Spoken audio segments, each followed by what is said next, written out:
Which would you find more attractive? Signing a check once and getting years and even decades of cash flow that you don't have to do anything for, or swinging a hammer and doing demo and all the repairs involved in flipping and having rental real estate? Well, our guest has done both. He's a superstar in all areas. We're glad to have him. I think you'll find his insights very interesting and hopefully profitable for you in the long run. Stay with us. We're going to start our show in just 1 minute. Real estate has created more millionaires than any other form of investing. But, how is that working out for you? Did you become a landlord and invest in rentals, expecting monthly cash flow? Only to become burned out, with all of the headaches of tenants, toilets and turnover? Are you shut out of the game by high prices and tough lending conditions? Is all of your investable capital locked up in a retirement account, and you don't know how to put it to work in real estate? Well, you've come to the right place.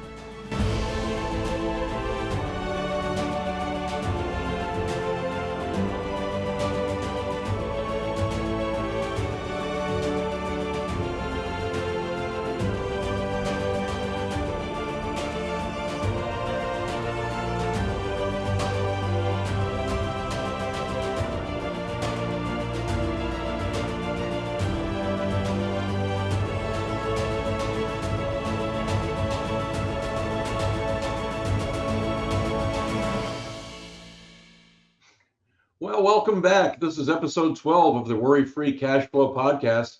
My name is Tom Force. I'm happy to have you with us today. It's been a few months, but we're going to make up for it today with a great guest. He's an amazing real estate agent, real estate investor, note investor, and I can't wait to get you acquainted with Homero Corona. If you're not sure what we do here with notes, I've got a lot of resources that I can show you. Basically, what we do is rather than investing in physical real estate that you might do being a landlord, we actually own the paper. So when you're the landlord, you pay us like the bank. It's very easy, very lucrative, and you don't have the headaches of all that goes into being a landlord. I've got several resources that'll get you caught up real quick. I'm not going to hold up Homero, our guest today, too very long. So let me go ahead and introduce you to some resources now. I've got a book. It's called Financial Freedom Powered by Notes. It's available for free on our website. All you have to do is go to noclubusa.com, click on the area below the top fold, and it'll take you right to the ebook. I'm especially interested in having you read the preface, which talks about my note investing journey to where I have more cash flow than my expenses require. So I've hit that infinity number, and I'd sure hope that we can help you do the same. While you're there, go ahead and sign up for Note Expo 2024. That's November 8th and 9th. If you have any interest in note investing, this is the industry's largest event of the year. We have it right here in Dallas, and I'm actually kind of excited to see who the Note Investor of the Year is for 2024. Last year it was Brett Tanner. He runs the Keller Williams Wealth Mastermind. And the year before was a guy named Tom Force. I won the award 2 years ago. So looking forward to seeing who walks away with it this year. So you can get your tickets on our website. While they last, they will sell out. So go ahead and pick those up if you're interested. I do a Tuesday night webinar now nationally. It's called Tuesday Nights is Note Night. And this is basically the subject of our discussion. It's about an hour long, and I take you through the basics of note investing. So if you're slightly curious about what we do today, go ahead and go to our website, noclubusa.com, and come right on up here to Tuesday night note nights. You can go ahead and register for the next one. Share it with your friends as well so they can see what we're up to. Like I said, done some speaking lately. This is at a title company in Southlake, Texas, back in September.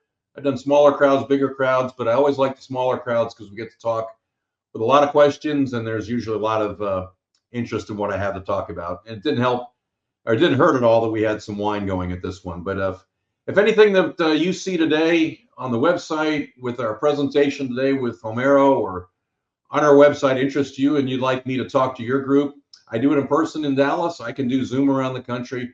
just go ahead and reach out to me. And now, normally I would do some teaching before we get started with our guest, but I'm not sure how long we're going to run today, and I want to give Homero the full scope of our attention. So, like I said, if you have any interest in what we're doing, go to noclubusa.com. That's your starting point. You can reach out to me, and we have all sorts of resources on there, so you can find out how this note investing thing works.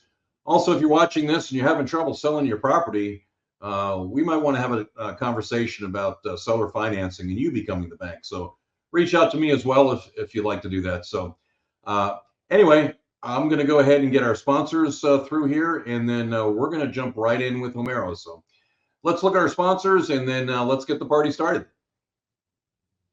So if you need a real estate agent in the DFW Metroplex, anywhere in the Metroplex, because I know Danny travels to towns I've never even heard of, buy, sell, even seller financing representation, go ahead and hit him up. I think this slide's a little bit old. I know he's done a lot more since then, but Danny at DannyForce.com for all of your real estate needs. Now, if you want to learn more about multifamily investing and possibly become an investor in that sphere, go to Deep Blue Capital. Their website is Deep Blue RE. Very robust website, a lot of educational material. Sign up for their newsletter. Learn about how it works, because when the next deal comes along, you might want to be a part of it.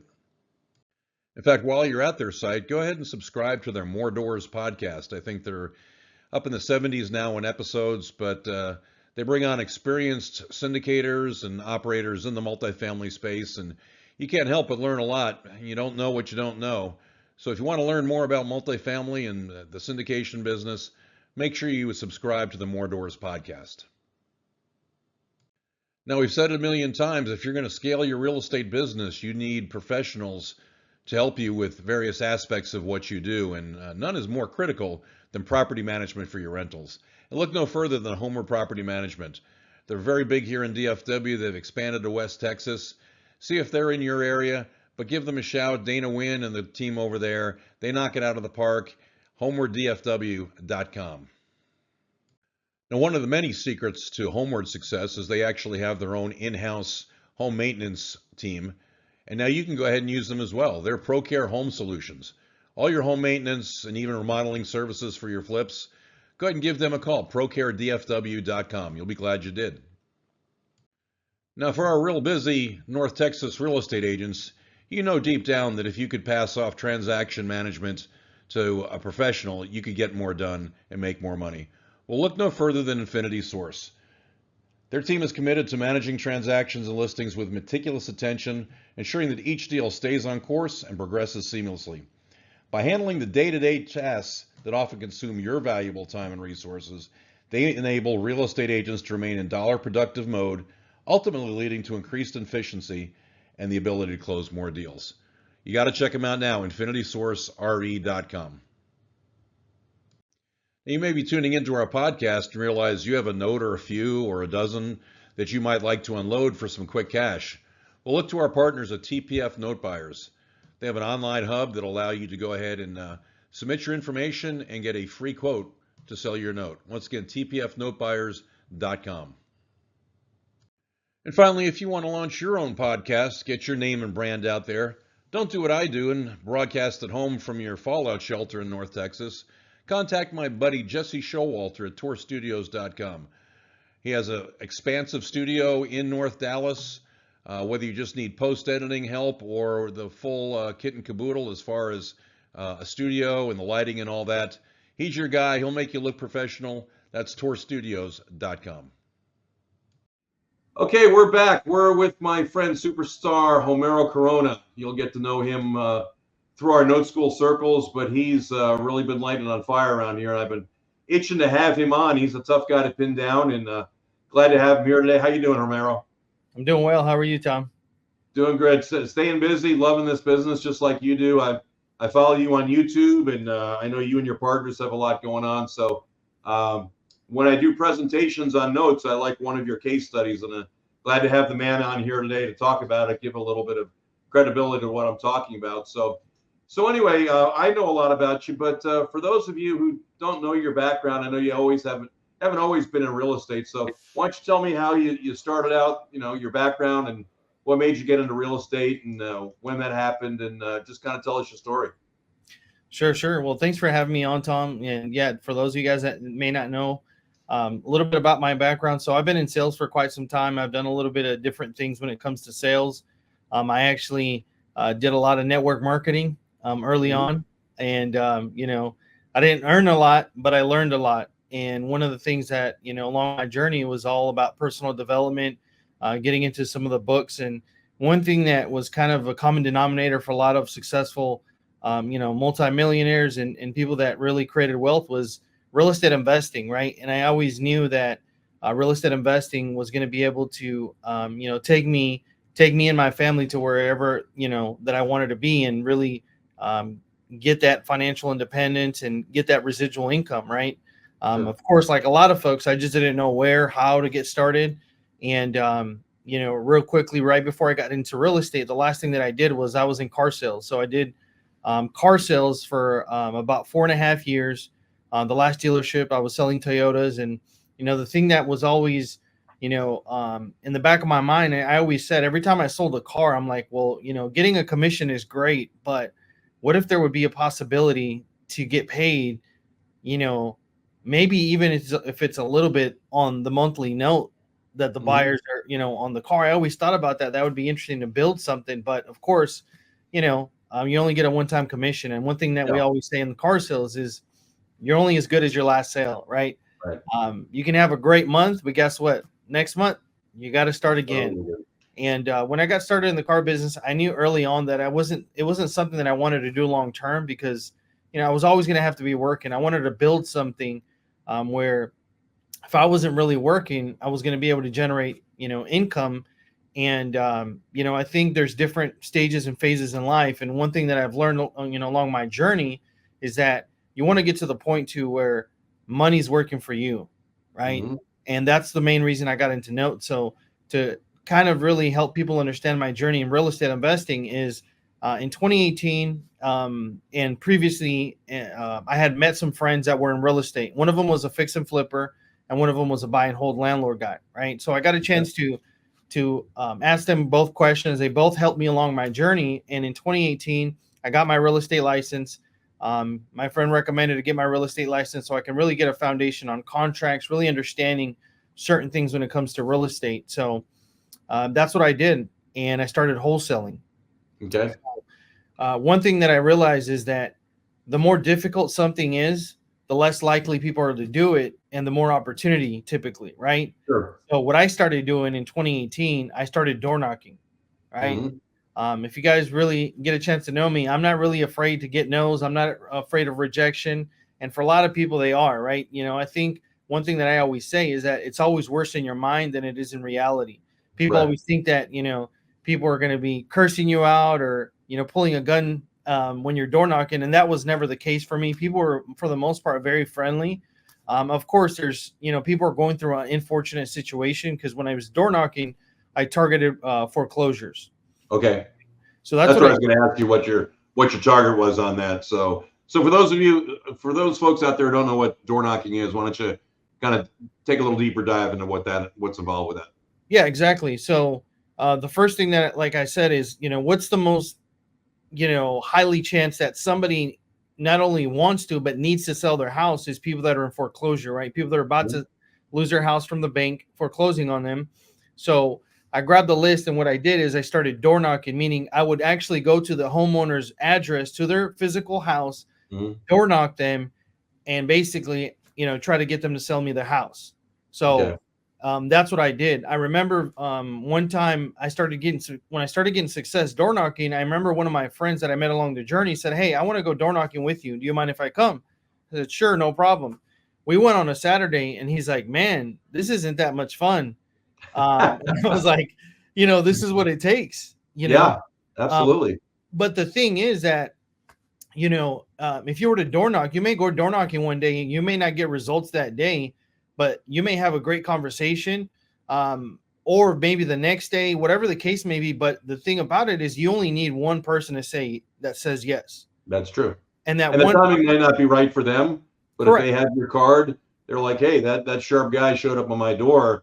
He really wants to work hard. So when the timing is right for selling their. I'm talking about in general, not necessarily just foreclosures, Right. but just to get a listing. They'll run. You're planting a seed for later on. So tough way to make a living, but I'm sure you learned a lot. Yeah, no, we should, for sure. I mean, you learn a lot. I mean, I know somebody I follow too, Alex Hermosi. He always says, you're always going to learn more by making those 10,000 phone calls than any, course or anything you can take. And that's the same thing that I was learning firsthand, what people were going through. And a lot of the things, kept coming up as far as their situations. And like you said, sometimes it just wasn't the right time. Right. Maybe they were counting on maybe getting a bonus at work, or maybe being able to get funds from a family or friend or whatever the case may be. And sometimes 2-3 weeks before foreclosure, reality sets in and they're like, you know what? There's no way that I can, cure this debt. I need to do something. Let me go ahead and call that guy, or, I'm finally ready. And, that's how I started my journey. Obviously, when you get started, you always got to ask yourself, do you have money? Do you have time? Do you have knowledge? You're going to have any one of those three things. And for me, I didn't really have a lot of funds when I first got started. I didn't have a whole lot of knowledge, but I had a lot of time. And that's why I honed in on door knocking. So, right. Well, you had a lot of hungry too, and that's important as well. My younger son started off kind of the same way, about 4 or 5 years earlier than you, but he was doing expireds, and that was quite an eye-opening experience. He did literally get chased by a dog once. So, yeah. But and what's cool is to look back and you've been successful. He's been successful. He had a team over in North Dallas, a real estate team, and to look back at what you went through to get started, and like you said, to do the things nobody else wants to do, that makes you really great material to be a mentor. And I'm sure you are. We'll talk about that, but you live by example. And you talked about people having fear, and I think you alluded to this, but there's somebody out there says that fear is just false expectations appearing real. Right. It's the 6 inches between our head that keeps us from doing a lot of that stuff. So hats off to you, man. I don't know that I could do that. I mean, when you have to, you have to. But that's a no, exactly.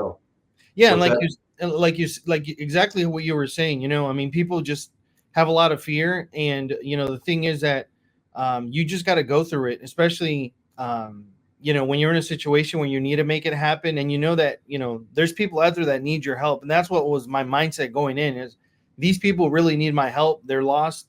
They're going through a possible medical issues, divorces, different situations, and you got to be a problem solver, and you got to really go out there and figure a way to make a win-win situation for everybody, right? So when you were brand new and you didn't have a lot of experience, were you concerned when you went to the door and talking to folks that you had the fear that maybe you'd come across as not knowing what you were talking about or anything like that? Some people fear that, well, they might ask me questions I don't know the answer to or something like that. Did you feel like you had to be an expert on everything to go door knock, or you just do it and see where the chips fall?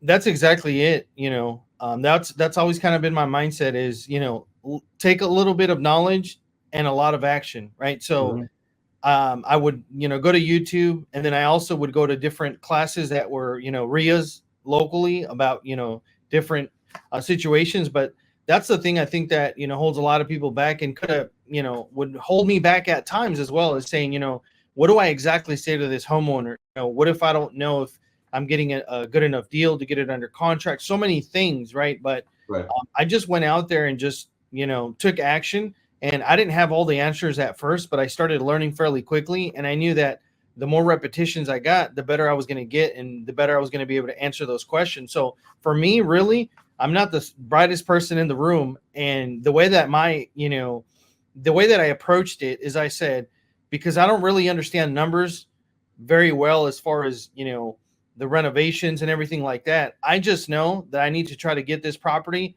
for as close to what the debt is on the property. And that was kind of my approach, right? Maybe giving a little bit of wiggle room. The very first house that I actually got under contract was actually a fire damaged property.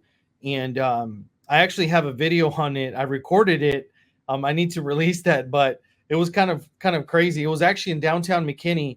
And I talked to the neighbors, and they're like, yeah, they moved out to the country. They have another house out in the country. So I ended up actually looking at where they lived, and it was about an hour and a half from McKinney. And I'm Okay. like, do I want to drive out there? What if I drive out there an hour and a half? All those negative things that stop you, right, from taking Right. action. So I said, you know what? I'm going to go for it. So one day I drove out there, and it was literally in the country, in the middle of nowhere. Their driveway was like almost a quarter of a mile long. And as I'm driving it, just like your son, I'm always fearful, like some dogs chasing me down. Right. Sure enough, I pull up to the property, and there was like all the main big dogs were right there in front of the property. There was like, Siberian Husky, German, and I was like, I got off. Thankfully, the wife came out real quickly and was like, "Hey, can I help you?" I'm like, "Yeah, I'm trying to buy your house in McKinney." Husband came out. Long story short, they accepted my offer, which was basically what they owed. It was a fire damaged house. I ended up, wholesaling that on Facebook. Right. Facebook groups and whatnot. But that was my first deal, right? And there was a lot of Awesome. things that I didn't know.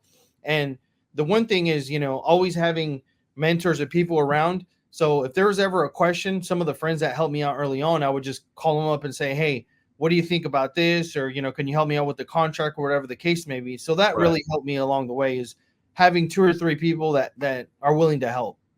Fantastic. And I know you've kind of evolved into one of those folks who helps now, with Yeah, your yeah. YouTube channel and all that. So I love the humble beginnings. So you had some success in wholesaling. Tell us more. How did things snowball from there? Yeah. So then from there, obviously I started having success, wholesaling. I started getting a little bit more money, and I said, you know what? I know you can make more money flipping, right? My mentality is like, I want to start flipping and door knocking. My very first flip was a door knock on Okay. on a gentleman that his mom had passed. He had taken care of his mom. He actually literally told me, he said, "I don't want anything. I want the bank to take it. I don't care." He was just basically depressed. So I Right. was able to talk him and let him know that I was going to help him. And it was kind of a tough situation because we had to go through a probate to where the title company that I was working with wasn't really investor friendly. They didn't really do a lot of probate. So we're actually days before closing, and they just wouldn't close it for whatever reason. And I remember the escrow officer saying, "Homero, I don't know why. I would just take this to another title company." So I had to call a friend, and that was my first flip. I ended up buying Okay. a property that, I ended up doing pretty well. And I started doing that, right? Started doing flips. And then I knew that I also wanted to buy rentals, and I started buying rentals as well. In 2020, I bought rentals. And so we still have a small rental portfolio. Okay. And in 2019, I actually went to a note school event. Okay. And that's been life changing, right? So I went to an event, and everything Eddie Speed shared, and the fact that, the longer you stay in a deal, typically the more money you're going to make. And Mhm. instead of doing a job once, you can get paid every single month and Sure. be the bank. That just made a lot of sense for me, right? Right. Right. Uh, Just yeah. to dial back real quick on that first flip that you did, since you were new, and this is a stumbling block for a lot of people. How did you get your crews to do that? How did you get your trades? How did So, you assemble your team? so I assembled my team through mostly referrals, right? Okay. The folks that I knew that were in that area, my friends, I said, "Hey, who do you use? Who's your plumber? Who's your electrician? Who do you recommend?" And they gave me 2 or 3 resources. And then I reached out to 2 or 3 of those folks to Okay. help me out. But I will Okay. say I made a lot of mistakes on my first Sure. flip. Hey, Silly that's right. mistakes. But I'll tell you one thing. I had room to make mistakes, right? So the first property, I got it under contract for under $30,000. It was a brick house in Mesquite, and we ended up selling it for 165. One of the biggest mistakes I'll share is, older homes. Now, obviously with the experience, if it has cast iron, you're going to have to replace that. I didn't know that. Absolutely. I Yeah. remember going to the plumber and saying, "Hey, the toilet is not flushing very well." And I remember him looking at me and kind of like, "You're new, I can tell." Oh my gosh, just laughing. I'm like, "You have to replace the entire plumbing system. You know Yeah. that." He showed me the Yep. camera and everything, and that's something I didn't budget for, but I had enough room, That's right? good. That'll take people under. Yeah, but I highly recommend is when you're building your crew, for sure, referrals, right? Sure. And Sure. that's going to help you, find people that know what they're doing and that are reasonable prices, fair prices that'll get things done. And that really helped me out.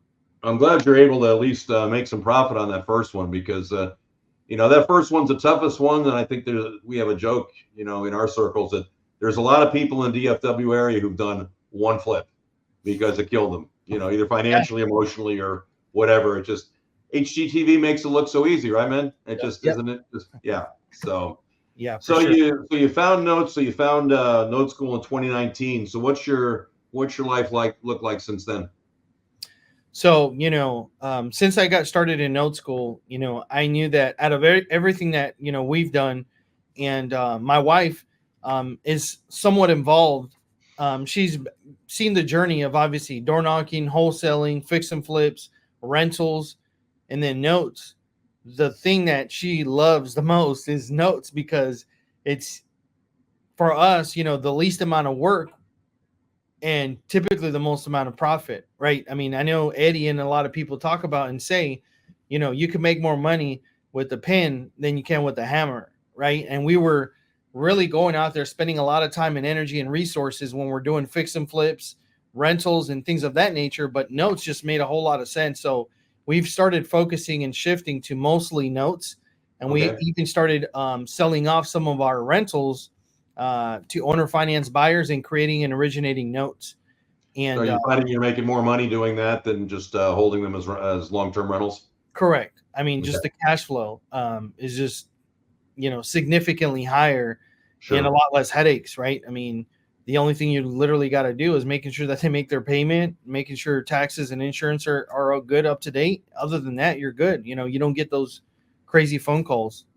Do you self-service your notes, or are you using a servicer? Yeah, I use a servicer on my notes. So absolutely. Whenever we originate them, I mean, obviously something that I learned in Note School is just, we just let the borrowers know ahead of time, hey, there's going to be a note servicer, and, 9 times out of 10, the borrower pays for that note servicer anyways. So right. But when you're creating the note, obviously you can put that in the terms. Yeah. Fantastic.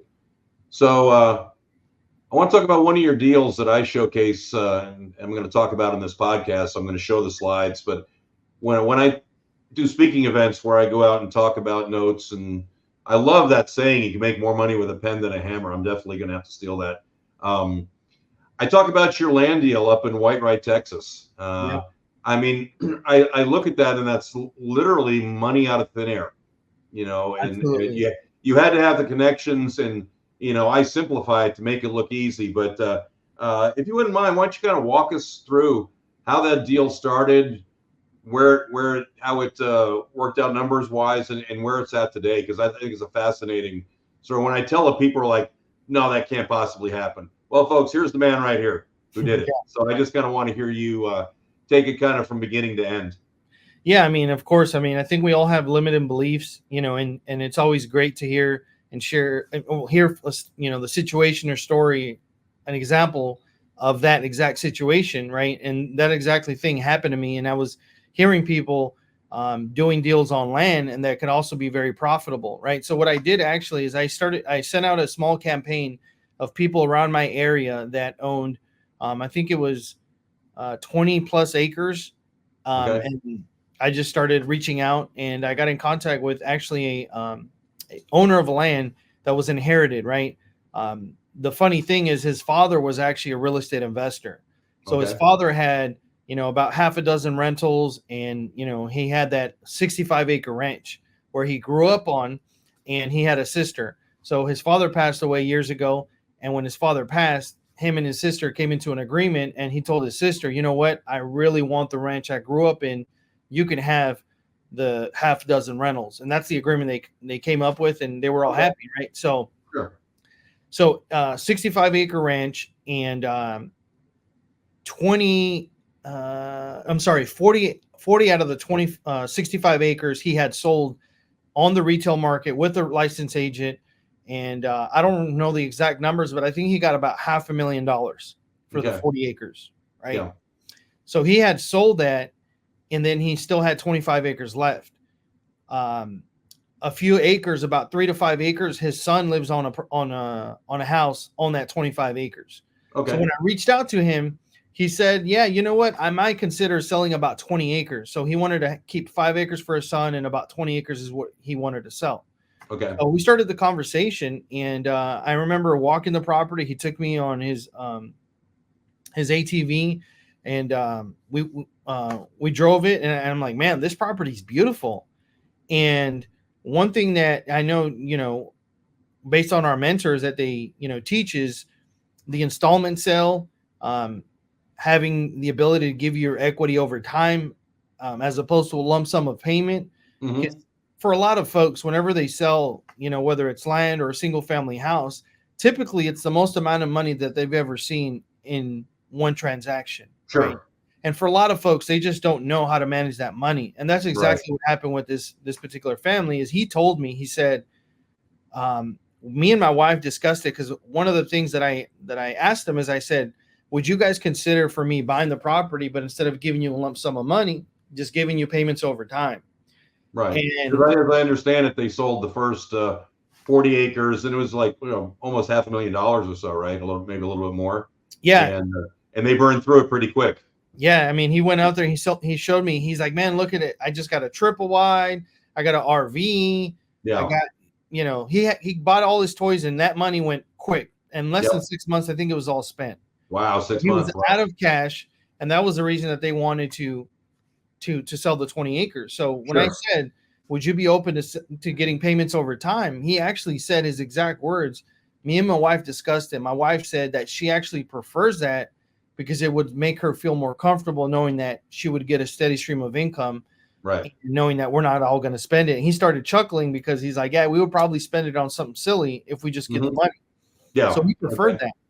That's good. So then, the next step was, okay, let's get a survey to find out exactly what the acreage is, because he had an idea, and he kind of drew out what he wanted to separate, keep it for his son, and what he wanted to sell me. So we ended up getting a survey, and the numbers ended up coming out to about 16 acres. Okay. So numbers ended up coming out to about 16 acres, and we had agreed on a price. So once we were starting to really get the final numbers, our initial conversation is, he said, I'm okay giving you terms as long as you can give me my asking price, which is the same price that, I got when I sold it on the retail market last year. Right. And I looked at it and I said, that's fair. That's a fair number. And I think it was $18,500 an acre. Okay. So once we were getting ready to get the final numbers and start getting the agreement together, he said, hey, let's meet up. And he's like, let's meet up at a restaurant. And I know Eddie gets a kick out of it. He started laughing.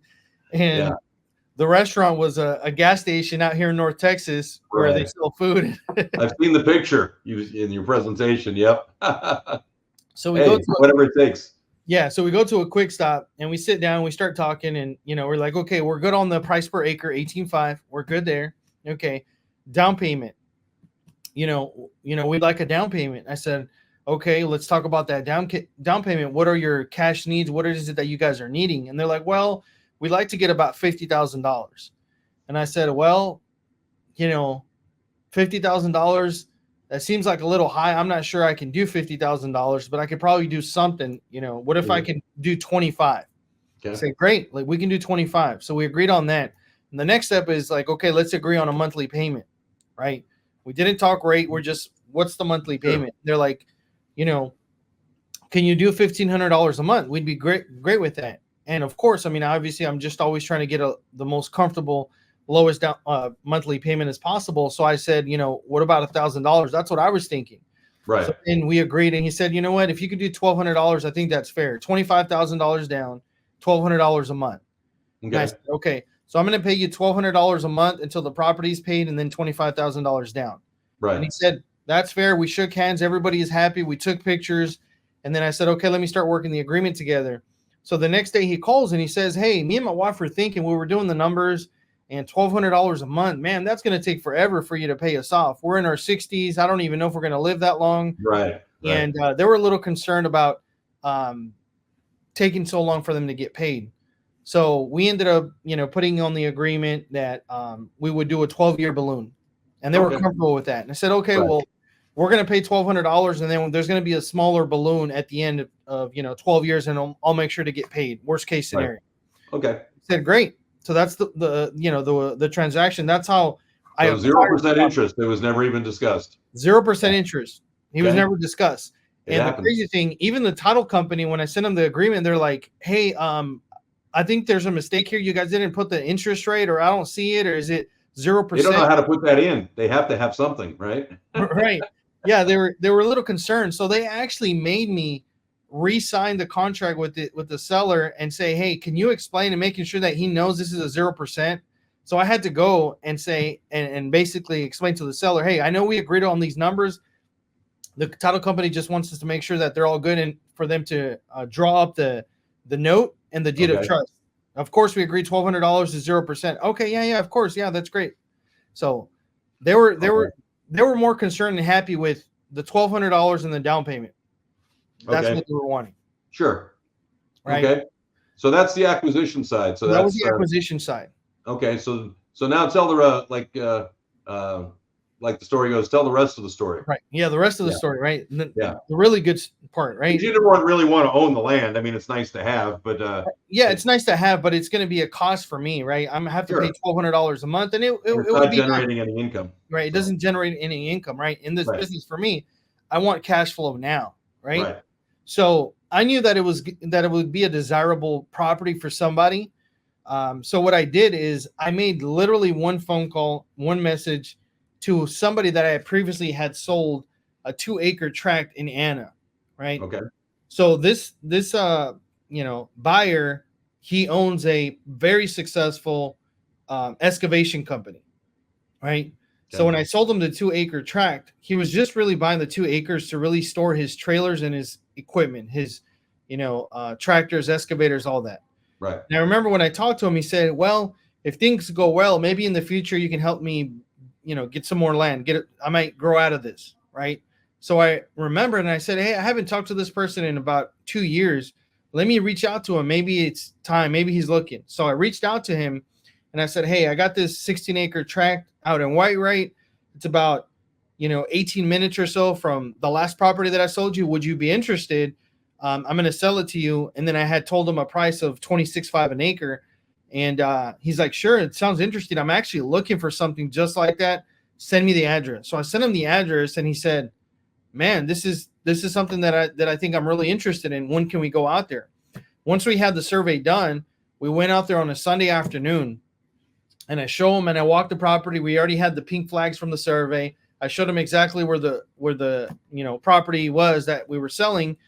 And, he's like, man, this is exactly what I need. I can, put a driveway here and put my equipment. I don't know, maybe putting some cattle in here, get an ag exemption. I don't know.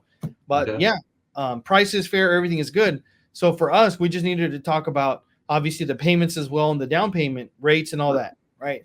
As we're walking the property on a Sunday afternoon, I said, well, this is the deal. I can give you, the property at $26,500 an acre. And, I'm looking for at least $50,000 down, but I'll give you a little bit better rate if you can do $100,000 down. Okay. I said, I'll give you 10% rate if you do $50,000 down, or if you can do $100,000, I'll give you 9%. Okay. He said, I'll do 9%. I'll give you $100,000. He said, I'll wire the money tomorrow, actually. Awesome. And I was just like, wow, I'll take 10 of these. Yeah. Yeah. I'll do these every day. And the last thing is, I said, do you want to do a 10, 15, 20-year term? What kind of term are you thinking? And he says, well, I'd like to pay it off fairly quickly. Let's go ahead and do 10 years. And he says, can you tell me what the payment would be if I do 10 years? And I'm thinking in my mind, like, wow, that's going to be a pretty high payment. Yeah. So obviously in my phone, I had my financial calculator, 10B financial calculator, plug in the numbers, right? $326,000 loan at 9%, 120 months. And it ended up being $4,135 what his payment was after $100,000 down. So nice. I said, hey, your payment's going to be $4,135. He said, okay, great. That's fine. Sure enough, dropped the contract. He wires the title company, the $100,000. We close, We had a simultaneous close. So same day. So you never really took possession of the property for more than a couple hours. I could have done it, but on this one, I actually did do, they were about a week apart. I ended up closing on the first one and I had my cash. So I did give $25,000 cash, but it was only a 1 week apart because I knew obviously that I'm going to do it, but I could have probably extended it and done it. But yeah, So Gotcha. essentially, I got $75,000 on the closing table, and then I got to pay $1,200, but I'm receiving $4,135. So I'm netting basically $3,000 a month, and that deal was just eye opening for me and my wife, and we were like, "Wow, we're making more on this deal than almost on all our rentals combined as far as cash, right?" Right. For one deal and literally zero out of pocket. I mean, you stroke the check for 25, but you get 100,000 back, The in next a week. week. I'll sign me up for that plan. I'll do that. And you're making nearly $3,000 a month for the next 10 years. And, when I tell your story, people say, well, what about the balloon? And like, yeah, what about it? I mean, honestly, it's going to be gone. On the surface of it, obviously, you're going to take in far more to pay it off. But let's talk about, purchasing the note. As far as, you had a seller who has an appetite for cash, and so, I imagine that they're going to come to you, and maybe that's already started, trying to accelerate the payments a little bit. So that actually happened significantly sooner than I expected. Literally, almost the first several payments. So when I did it, I let him know, hey, this is going to be set up to a servicer. You're going to get your payment the first or second Thursday of every month, right? Okay. He literally wanted his payment on the first of every month, as long as a weekday. So that just helped me realize that he just was going. Yeah, he was going quick. Yeah. It was going to be going quick. So earlier this year, he calls me and he says, hey, is there a possible way you can give me some extra cash? I'm running into a situation where my son's AC went out and I need to replace it and I don't have the cash. And I said, well, I can't help you right now. What I can do, let's do this. Let me have one of my guys go out there, check your system. Maybe it's an easy fix. Maybe it's a few $100s instead of having to pay. I think he got quoted $12,000 to replace it. And he's like, I don't have $12,000. You need to replace the entire HVAC system. So one of my guys goes out there, and he goes out there and he's like, hey, Homero, I looked at it. Unfortunately, this one does have to be replaced. However, I'm able to replace this system for you for like $5,500, $5,600, I think. So I said, hey, good and bad news. The bad news is obviously, yes, you do need to replace the system. The good news is my guy's basically going to do it for half of what your guy can do it with the 5-year warranty, carrier, whatever, right? Nice. And he says, well, I just don't have the $5,000. Is there any way that you can give me, maybe an advance of the payments or something? This literally came from him. He sent me a text message and he said this. He says, if you can give me the $5,600 to replace this HVAC, you can take $10,000 off the note. All right. Sounds good. Sign me up. Right up. off the principal, huh? Right off the principal. Wow. Okay. So I did that. Okay. Right. Well, several months later, he starts reaching out and he says, man, I don't know. I think I just, getting $1,200 a month is okay, but I think we'd like to just get a lump sum of money. I'm thinking I may just sell the note. So he actually reached out to FNAC. Okay. So FNAC, and I told them, do they know that it's a 0% note? They're like, yeah, they know. And I said, okay. And he told me, he says, if you're willing to work with me and you're willing to do it, I'd rather sell you the note or, do something with you versus, somebody I don't know. Right. And also because they were needing it done fairly quickly. Sure. So what FNAC was wanting to buy is they was wanting to buy the note, right? The income stream and leave him with the balloon. Okay. So they wanted to buy the $1,200 month payment up until I think 2035. Okay. So I started doing the numbers, and basically what it came out to is he told me that they quoted him that they were willing to pay $84,000 for the remaining payments, which was I don't remember the exact numbers, but it was about $140,000 worth of payments. Okay. So take care of the note all the way up to the balloon, which was about $140,000. Yeah, that makes a lot of sense. $1,200 a month. That sounds about right. So they're going to pay him a lump sum of $84,000. Okay. Yep. Yeah. So what did I do? I said, you know what? obviously I want to get that discount, right? Right. And I don't want to. I don't want to. Pay the $84,000 out of my pocket. Right. So to one person in the in my network, I sent him an email. I said, "Hey, I have an opportunity. I know you've been wanting to buy a note or do something with notes. I have an opportunity to hypothecate this note. So I need a loan against this note, Okay. so I could pay him off, right?" Right. So what I ended up structuring is I ended up getting a loan against my note. So you're getting a loan against the The $4,000. buyer of the property. Yeah, So correct. the big payment. I just want to So clear that up for everybody. correct. So my $4,000 note that I own, I'm Mhm. getting a loan against that. Sure. Right? So his balance is about $300,000. So what I did is I got a $105,000 loan Okay. to pay him the $84,000 and to Nice. keep some in my pocket. Beautiful. So the numbers ended up working at $105,000. I ended up hypothecating $105,000 at an 8% yield. What it came out to was about $2,100 a month to the person that was lending me the money against the note. Okay. And they were going to get an 8% yield and get paid back in 60 months. Wow. So you wiped out everything but the balloon. Correct. And you're still, from what I understand, you're still making some arbitrage. Or you're still, keeping the difference between what you're paying FNAC every month and what your buyers paying. Yeah, correct. That's beautiful. So I'm still netting about $2,000 a month, and I paid off the payments. And in 5 years, we'll be back to getting $4,100 a month. Correct. That's an awesome twist, man. And I have a feeling you're going to be able to buy back that balloon at a discount as well. Yeah, I mean, I'll probably end up buying that balloon for about 10 cents a dollar. Yeah. So I almost bought it. Yeah, just set a little bit aside each year, and when he comes knocking, which is probably going to be pretty soon, be able to knock that out. Awesome story, man. And it's you have any other great stories like that, or are they all pretty straightforward note deals?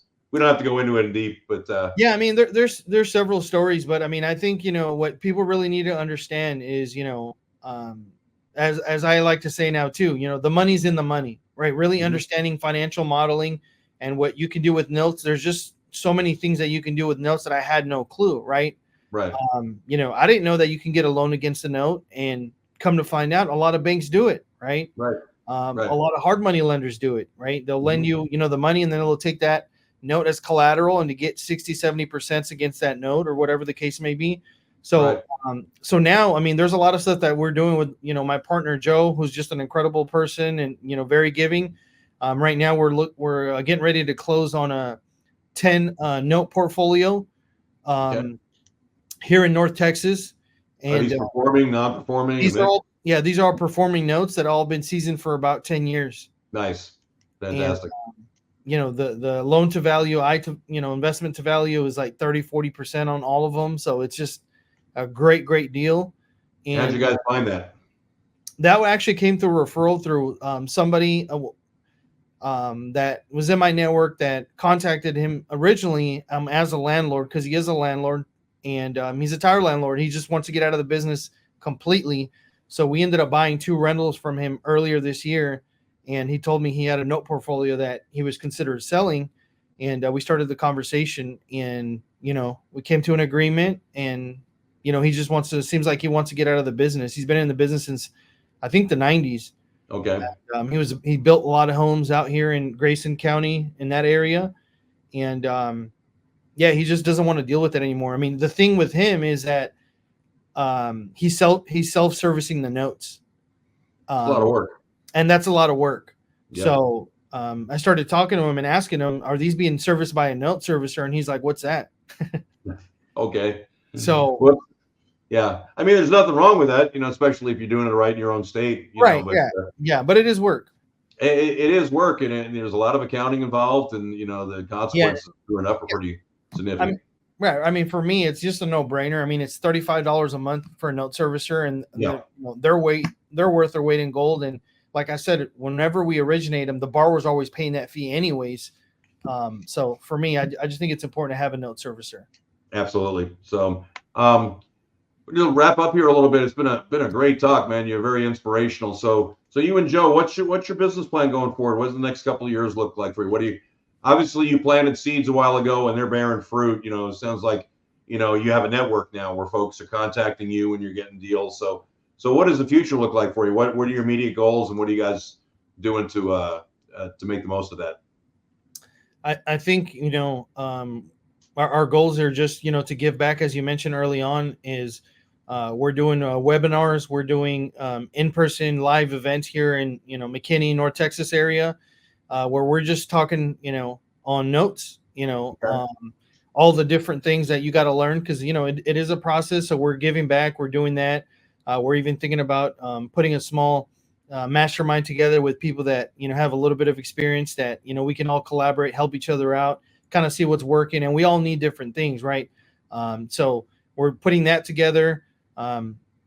You're probably the first person that we haven't even talked about it, other than us, but we're actually getting ready to write a book together.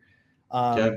So we're writing a book together, just talks about note investing and how to use note investing to build your retirement. That's what Joe did. I'm sure you'll probably interview Joe, but his story is pretty inspirational as well. Retired Yep. engineer to successful note investor. Right.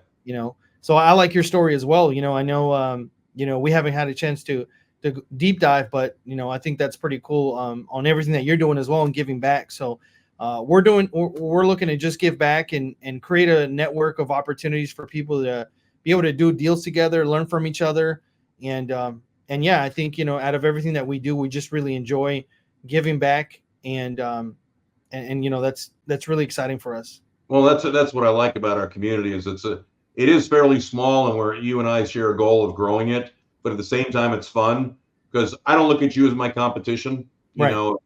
If we're out there fighting for the same homes and the same deals and all that, that's one thing, but we're not. There's plenty of pie out here for everybody, and when you can go and create money out of thin air, there's nothing to fight over. The opportunities there are incredible. So I look forward to trying to work with you to build that up here in Texas and elsewhere. But my hat's off to you, man. I wish I had discovered this when I was your age, because you're rocking it, you're killing it. How can people reach you? Let me promote you as far as I know. You got a YouTube channel and other things. I know you've got a podcast. Give me a couple of ways people can reach you or learn more about Homero and how he's killing it. Yeah, no, I mean, there's a couple of different resources. You guys can, go to my YouTube channel. It's just my first and last name. So Homero Corona for YouTube. You should be able to find my channel on Facebook. The same thing. Just look for my name, Homero Corona. You can send me an email to info@notesinvesting.com. Okay. So that's a website. My website is notesinvesting.com as well. And, Instagram as well, my first and last name. Those are, I would say, the main ones I'm pretty active in. I do have LinkedIn as well. I'm not as active, but Facebook is definitely the most active for me. And I highly suggest anybody watching this, podcast to keep tuning in. You're going to learn something every week and go to the events. The events can be life-changing. And I know there's a big one coming up that I'm going to be attending. I'm actually going to be speaking at that event. It's Note Expo here in November. So I highly encourage for you guys to attend that. And, would love to stay in touch and, I'll reach out and, help out as best as I can. I appreciate you having me on, and you've been a great resource as well. I mean, I got a chance to talk to your son as well. He's definitely a rock star, and you guys are crushing it. So congratulations on your retirement. I appreciate that. Thank you very much. It's been busy. I just find that the time that I thought I had, all of a sudden everything kind of swamps me and I'm still busy. But the bottom line is I'm doing what I want to do. And exactly. that's the big thing.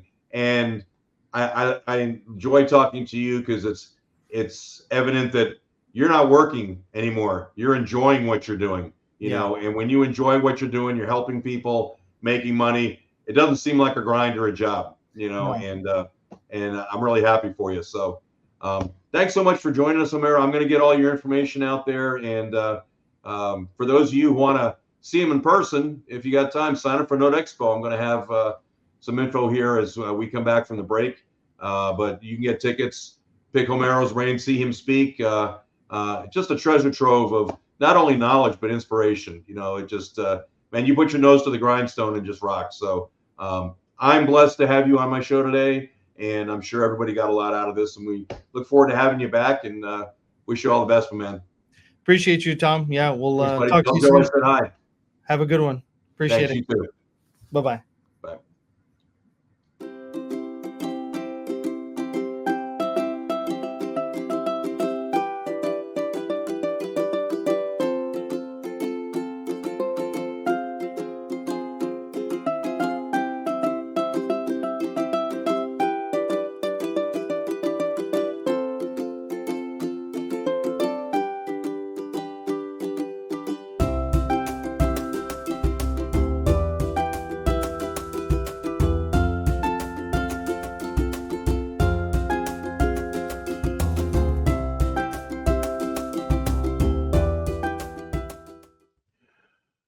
Well, I don't know about you, but as my mentor would say, if that doesn't light your fire, your wood must be wet.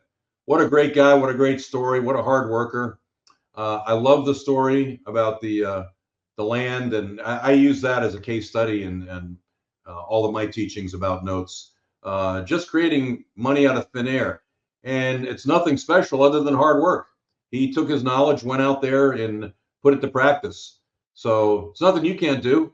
You just need to have the knowledge, and we strive to provide that. So we have a lot of resources on our site. Make sure you go to Homero's Assets as well, his YouTube channel. He and his buddy Joe Zentner out there putting out content just about every day. We're a small community, but we're a profitable community. I would love to see it expanded. That's why I do all this. So anyway, until we join you next time, go ahead and take in what you saw. Come learn more, and we'll see you next time. Maybe we'll see you at Note Expo, but anyway, we'll see you on the next podcast. Take care, be profitable, and we'll see you next time.